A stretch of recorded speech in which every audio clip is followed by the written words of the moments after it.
I'm sure you've realized that drawing conclusions often means conducting statistical analysis, although that's not always the case.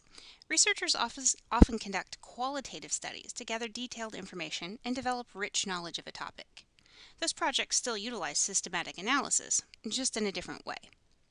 That said, we do need to run statistical analysis for our association study. Before you move on, you'll want to review the information about the short grit scale I used as an example in Unit 7. I'll continue using that example. You'll also want to review the SPSS guides for that unit to refresh your memory about creating data files. Those resources are in the Material to Review section of the Learning Guide. Whether we use the Scale of Measurement and Statistics Selection Guide or just go through the steps in our head, we start each statistical analysis by thinking about the scale of measurement for each variable. It's actually advisable to think through the possible analysis before we ever collect data, but for our purposes, we can walk through what we know to identify the appropriate analysis.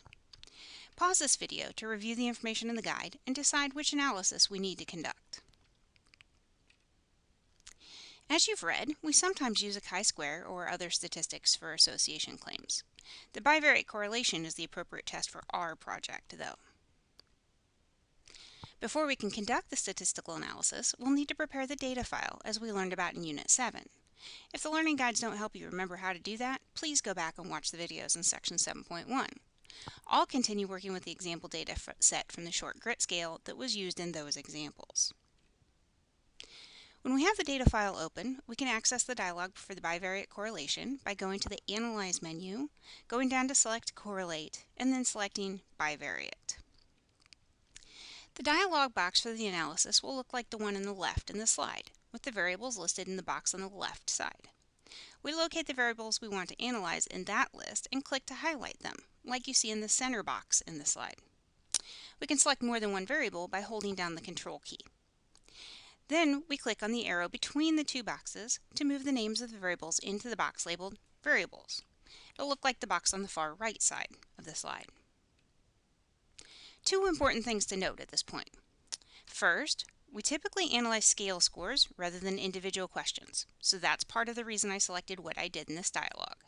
Second, you can select more than two variables at a time, so if you have multiple measures with multiple scales, you can run the analysis at once.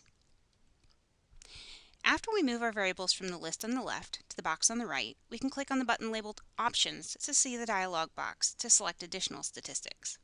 In our case, we'll want the means and standard deviations, so we'll select that box.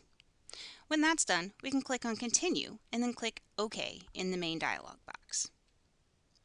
The output will include two tables. The descriptive statistics will be in the top table, and the correlation analysis will be in the bottom table.